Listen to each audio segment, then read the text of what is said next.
Thank you. I will begin the presentation. So I will present a novel approach to generate evolution from either experiments or simulation, here from a discrete model, to establish a nonlinear constitutive law for fraction mechanics. I'm dealing with possibility of materials that display nonlinear behavior. The material is elastic, and the nonlinearity comes from the macrocrack growth, nucleation, growth, and coalescence. Our aim is to be able to predict the leakage flow rate through a cracked shell, and for this we need to work with a complete description of cracks. We need to know the number, the length, their size, their rotation, and in order to compute the permeability of the structure. Fraction mechanics is a suitable framework to analyze this kind of problem, but linear elastic fraction mechanics has to be enriched to account for the quasi-Britton nature of the material. That's why we'll use nonlinear fraction mechanics. So there's different ways to do nonlinear fraction mechanics. First, through simulation, by doing a nonlinear finite element analysis, or by using a discrete modeling. The other way is to directly take into account the nonlinear behavior in the model. The perfect example for elastic plastic problem are the Hutchinson-Rosengreen fields, where by using a simplified material law, they were able to compute the exact solution of the mechanical problem. Here, we consider complex material behaviors, but we assume a simplified solution for the mechanical problem. And this is our key hypothesis. Okay. So, since the material is elastic, we consider an elastic problem with a macrocrack. Ahead of the crack tip, there are tensile stress concentration. If we imagine a macrocrack appearing in the crack tip vicinity, we can consider this macrocrack as a distribution of dislocation pairs. At the extremity of this macrocrack, there will be a stress concentration, which will be superposed to the existing stress in the material. And since the crack faces are being free surfaces, we need to take into account the stress concentration induced by the presence of the macrocrack for the macrocrack opening. So for a given macrocrack, we can compute the exact solution on the crack tip field, and the presence of macrocracks have a shielding effect on the macrocrack tip field. But the real problem here is that we have no information about macrocracks. But using the superposition principle we've seen before, we can decompose the velocity field as a product of the nominal stress intensity factor with the elastic field in iso mode, which will account for the macrocrack. To account for the presence of macrocrack, we add a shielding intensity factor, which will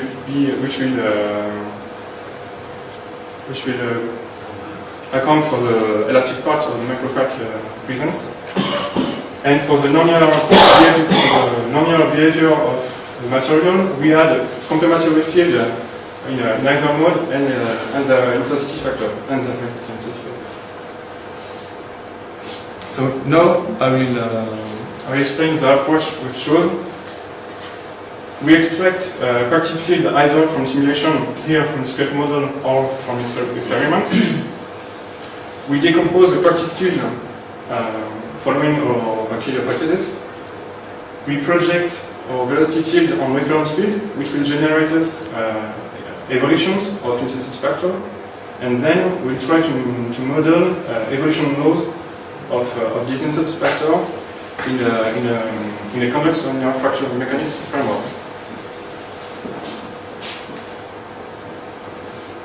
So to compute those velocity fields, we use the discrete element method. The material is modeled as a Voronoi assembly of particles. For two neighboring particles, the connections are modeled by beams, and to render the quasi-brittle response of the material, we consider brittle elastic beams. The criterion, the breaking criterion is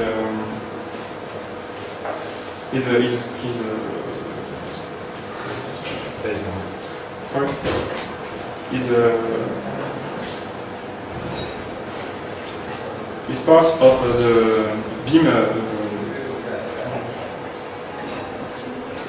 The breaking criterion is function of the beam. The strain of the beam and the rotation of each particle. And in order to consider in order to render the heterogeneity of the material, this criterion is given according to a statistical law.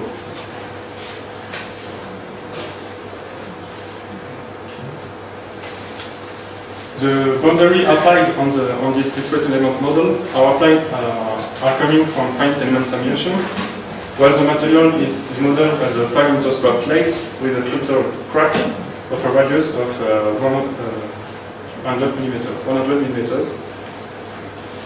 The region of interest is a 12 meter square centered in the crack tip, and it's fine mesh, and the displacement in this 12 meter square is extracted to be applied on the discrete model.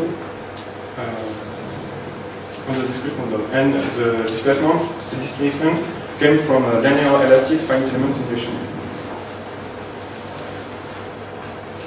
So here are the complementary field we obtain. So before I talk about complementary fields, I need to speak about reference fields. Those reference fields are obtained for discrete element simulation, where all beams are considered unbreakable in order to have a pure elastic response. Those elastic reference fields are obtained for nominal stress intensity factor at 1 megapascal square root meters. Then we allow the connection between particles to break, and we identify the complementary field on the loading length from 1 megapascal square root meter to 0.2 megapascal square root meters. And those are the reference fields we obtain. What's important to notice here is that the complementary fields are localized in the quantitative vicinity, and around the edge of the mesh, of the discrete element mesh, we see that the value of the complementary field is nearly equal to 0, which gives us the evaluation nature for the complementary fields. And in the future, we will identify those complementary fields using experiments.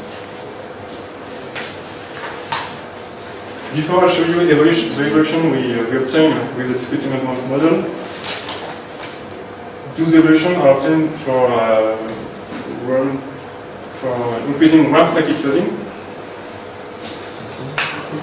So here, as the intensity factor, as the curve of the complementary intensity factor versus the nominal stress intensity factor. What's important to notice here is that ρ1, the complementary intensity factor, is negative. As a matter of fact, the presence of microcracks can be considered as a negative correction to the linear elastic finite element fraction mechanics field.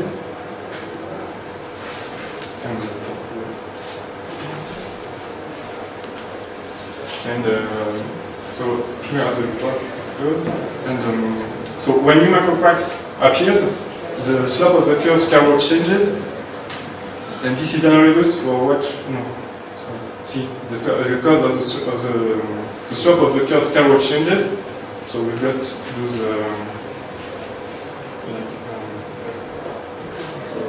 those increasing slope. This is analogous for damageable elastical law, damageable elastical law. And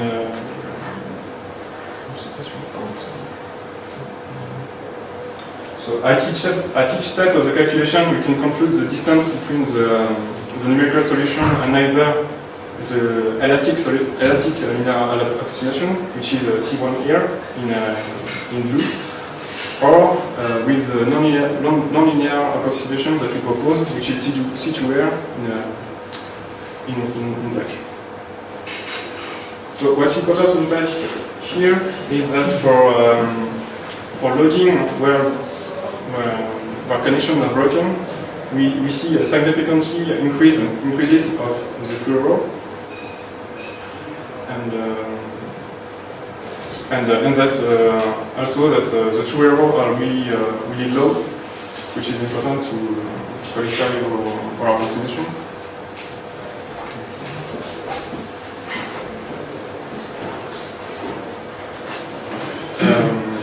Here are the evolution obtained for pure mode 2. So we see that the evolution are similar to what we obtained for mode 1. And something I didn't say on the previous slide is that our model is analogous to a nonlinear model, as we know, dependent on the mesh size or the number of particles, because we work with a condensed variable. So to conclude, constitutive model for nonlinear fraction mechanics with simplified practice fields where we define a priori shape function, so our reference fields, and uncertainty factor for each mode. So for a mixed mode, we defined our evolution is only condensed in a set of 4 intensity factors, and for a given material, all reference fields are obtained once and for all. In the future, we'd like to determine the effect of the material curvature,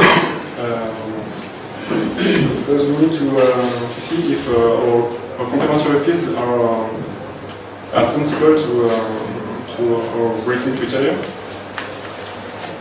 and we use experimental practices instead of discrete models. So, thank you for your attention.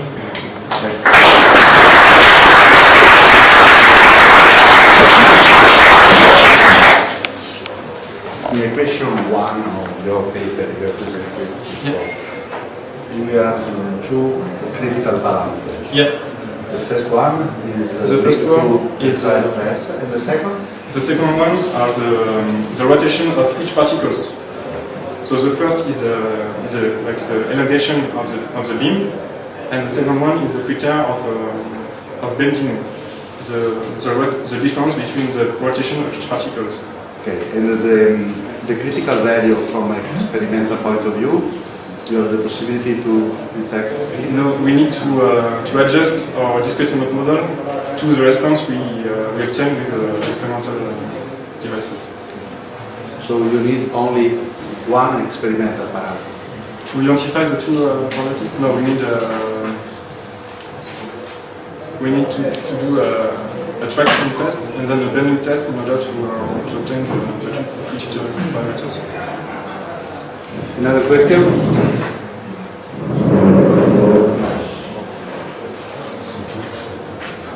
We are all very, very tired. Yes. Okay, we can conclude this session.